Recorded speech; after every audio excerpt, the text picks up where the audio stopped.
بسم اللہ الرحمن الرحیم۔ السلام علیکم۔ میں بھی مسلمان ہوں، تو بھی مسلمان ہے۔ میرے بھائیوں، آج کی ویڈیو میں بہت ہی درد دل کے ساتھ بنا رہا ہوں کہ انجینئر محمد علی مرزا، جس نے صحابہ اکرام پر تنقید سے کام شروع کیا اور اب تبرہ کرنے پر آ گیا ہے اور اب معاملہ گالم گلوچ تک پہنچ گیا ہے۔ میرے بھائیوں، ابھی سے اس کی پکڑ کر لو، ابھی سے نہ پکڑ کی تو ابھی آہستہ آہستہ اس نے اور بھی شیخین تک بھی تبرہ کرنا شروع کر دینا ہے۔ آج کی اس ویڈیو میں آپ کے سامنے اس کی حقیقت بتاؤں گا کہ کس طرح ایک صحابی رسول کے بارے میں کس طرح کی گفتگو کر رہا ہے اور کس طرح سے انہیں انڈائریکٹلی گالی دے رہا ہے، اور اس کی میں آپ کے سامنے منافقت کی بھی حقیقت آپ کے سامنے بتاؤں گا اور اس کی دھجیاں اڑاؤں گا۔ میرے سنی بھائیوں، غور و فکر سے اپنا سینہ کھول کر میری اس گفتگو کو سننا۔ آپ کو اس بندے کا پتہ چلے گا یہ کس طریقے سے غیر محسوس طریقے سے ہمارے نوجوانوں کو گمراہ کر رہا ہے۔ سب سے پہلے اس کی یہ گفتگو سنیں۔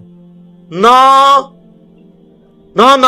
شرافت علی تے چلاکی ہوشیاری بنو امیہ علی۔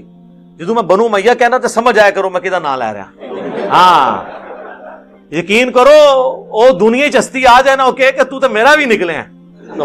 ہاں، یقین کرو او دنیا چستی آ جائے نا او کہ تو تے میرا بھی نکلے ہیں۔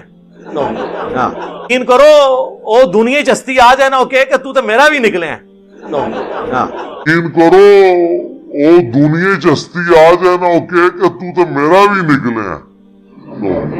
ہاں، یقین کرو او دنیا چ ہستی آ جائے تو او کہ تو تے میرا بھی نکلیا ہے پیو۔ استغفر اللہ۔ میرے بھائیوں، یہ حضرت امیر معاویہ کے بارے میں گفتگو کرتے ہوئے انڈائریکٹلی ان کے بارے میں یہ کہہ رہا ہے کہ اگر وہ اس دنیا میں آ جائیں وہ تو اس جاہل کو، مطلب یار یہ کیسی گفتگو کر رہا ہے کہ وہ ہستی دنیا چ آ جائے وہ کہے گی کہ تو میرا بھی نکلیا ہے پیو۔ استغفر اللہ۔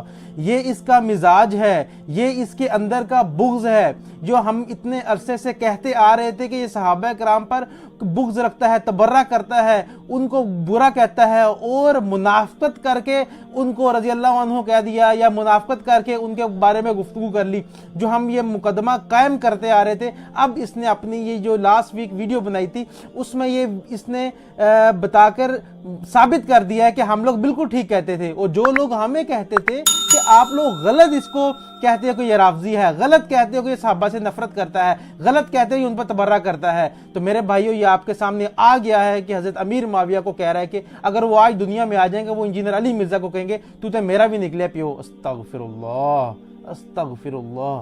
اس پہ جتنا استغفار کیا جائے وہ کم ہے۔ میرے بھائیوں، اس بندے کی پکڑ کرو، یہ اپنے حد سے نکل چکا ہے۔ اب یہ اس کی رافضیت بھی کھل رہی ہے، اس کا صحابہ پہ تبرہ کرنا بھی کھل رہا ہے۔ یہ ایسے نہیں کھولا، میں آپ کو بتاتا ہوں۔ اس نے 2015 میں یہ ریسرچ پیپر لکھا تھا، میں آپ کے سامنے دکھا رہا ہوں۔ یہاں پہ اس نے حضرت امیر معاویہ اور حضرت علی رضی اللہ عنہ کا جو جنگ تھی اس کے بعد اس نے سارا وہ کر کے نوٹ لکھا تھا کہ جنگ جمل اور جنگ صفین میں امیر المؤمنین سیدنا علی رضی اللہ عنہ کی طرف سے لڑنے والوں کو 2 گنا اور مخالفین کو بھی 1 اجر ملے گا، کیونکہ دونوں طرف سے شریک صحابہ مجتہد تھے۔ یہ اس نے 2015 میں لکھا، ہمارے بندوں کو گھیرا سارا کہ یار یہ تو وہی اہل سنت کا مقدمہ لے کے چل رہا ہے۔ لیکن اس کے بعد کیا ہوا یہ میں آپ کو سناتا ہوں۔ دیکھیں جی، میری تو پہلی ریکویسٹ یہ ہے کہ ریسرچ پیپر نمبر 5A میں یہ جو کچھ میں نے لکھا حضرت معاویہ بن ابی سفیان رضی اللہ تعالی عنہما کے حوالے سے، تو اسے آپ میری اجتہادی خطا سمجھ لیں۔ استغفر اللہ۔ کہتا ہے کہ جو 2015 میں نے لکھا تھا اس کو میری اجتہادی خطا سمجھ لیں، اور بھی اس نے آگے جا کے کہا تھا کہ میں نے حکمت کے تحت لکھا تھا۔ اسے بتایا ہے حکمت کیا تھی تاکہ لوگ میری بات تو سنیں، تو یہ اس کی حکمت تھی۔ اور یہ یہی حکمت نہیں ہے جو یہ منہ بڑا کر کے پھلا کر جو کہتا ہے امیر معاویہ رضی اللہ عنہ رضی اللہ تعالیٰ عنہ، جو یہ رٹ لگاتا ہے کہ میں تو ان کو صحابی مانتا ہوں، ان کو رضی اللہ عنہ کہتا ہوں۔ اب دیکھیں وہ بھی اس کی حقیقت کھل گئی ہے۔ یہ ان کے بارے میں بھی کیا کہہ رہا ہے، کہہ رہا ہے کہ میں ان کو رضی اللہ عنہ حکمت کے تحت کہتا ہوں۔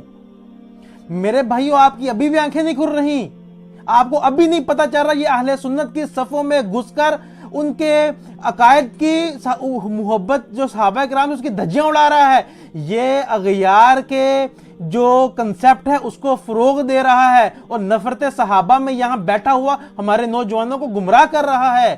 میرے بھائیوں آنکھیں کھول لو، یہ سنیے کیا کہہ رہا ہے۔ پچھلے اس 10 سال کے اندر مجھے سب سے زیادہ مخالفت جس بات پہ اٹھانی پڑی نا وہ ایک تھی کہ میں حضرت معاویہ کو رضی اللہ تعالی عنہ کیوں کہتا ہوں. وہ کہتے ہیں بخاری مسلم سے بھی آپ نے آل امیہ کی جرائم کی پوری لسٹ بتا دی ہے،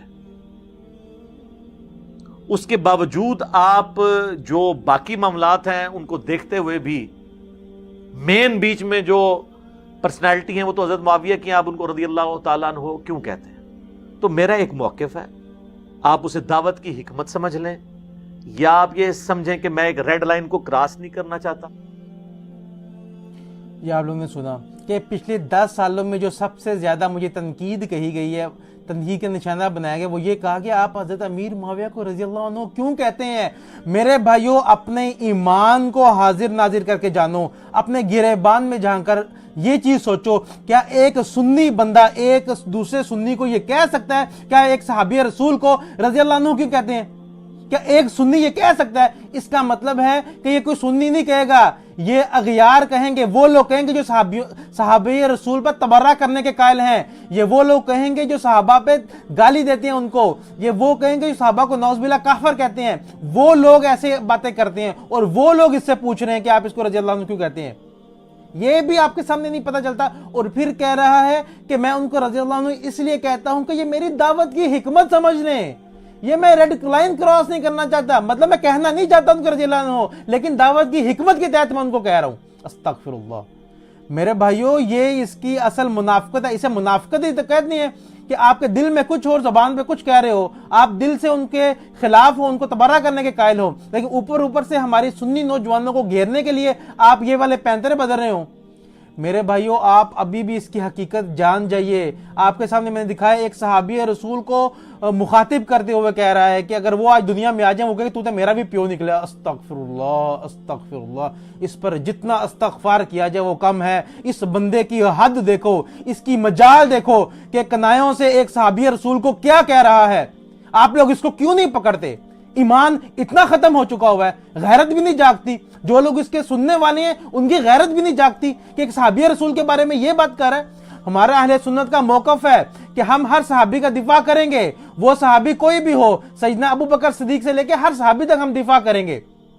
تو ایک صحابی رسول کے بارے میں یہ بندہ یہ کہہ رہا ہے، بند کمرے میں بیٹھ کر چند لونڈوں کو سامنے بٹھا کر یہ کہہ رہا ہے، اور آپ لوگوں کا ایمان بھی نہیں جاگ رہا، غیرت بھی نہیں جاگ رہی. جو کہ سر عام کہہ رہا ہے کہ میں ان کو رضی اللہ عنہ بھی حکمت کے تحت کہتا ہوں، جو کہ سر عام کہہ رہا ہے کہ میں نے ان کو جو اجتہادی خطا لکھا ہے وہ میں نے حکمت کے تحت لکھا ہے، وہ میری اجتہادی خطا تھی. سر عام کہہ رہا ہے کہ وہ آج دنیا میں آ جائیں تو وہ کہیں تو میرا بھی نعوذ باللہ میرا بھی باپ نکلا ہے. استغفر اللہ. یہ اس بندے کی ایمان ہے، یہ سنیت ہے اس بندے کی.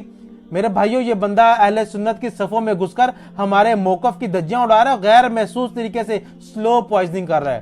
اس کو پہچانے جانے. میں تمام علماء کرام سے بھی کہوں گا کہ اس چیز کو بھی دیکھیں، بنیاد بنائیں اور اس بندے کے خلاف اس کی سرکوبی کریں، عوام کو بتائیں، جو اس کو سننے والے ہیں. غیرت کو جگاؤ، غیرت کو جگاؤ. کیا کر رہے ہو بھائی؟ پھر مجھے کہنے دو کہ دستار کے ہر تار کی تحقیق کا لازم ہر صاحب دستار معزز نہیں ہوتا. بلکہ میں یہ بھی کہنا چاہوں گا، ناموس صحابہ کی خاطر ہم جان نچھاور کر دیں گے، ناموس صحابہ کی خاطر ہم جان نچھاور کر دیں گے. گر وقت نے ہم سے خو مانگا، ہم وقت کا دامن بھر دیں گے. کسی غلط فہمی میں نہ رہنا انجینئر صاحب. میرے بھائیوں، چیزیں آپ کے سامنے ہے، مقدمہ میں نے آپ کے سامنے رکھ دیا ہے، اب فیصلہ آپ کا ہے. وہ لوگ جو کہ آلریڈی دوسرے اپنے آپ کو سنی نہیں کہتے، وہ میرے مخاطبین ہی نہیں ہے. جو لوگ اپنے آپ کی نسبت اہل سنت جماعت سے کرتے ہیں، اپنے آپ کو سنی سمجھتے ہیں، جو کہتے ہیں ہم اہل سنت کے منہج پر ہیں، اس موقف پر ہیں، تو یہ قطعاً اہل سنت کا موقف نہیں ہے جو انجینئر علی مرزا کر رہا ہے. حقیقت آپ کے سامنے، آنکھیں کھولیں، اس بندے کی سرکوبی کریں. اپنا خیال رکھیے گا. حافظ وقار کو دعا میں یاد رکھیے گا. السلام علیکم.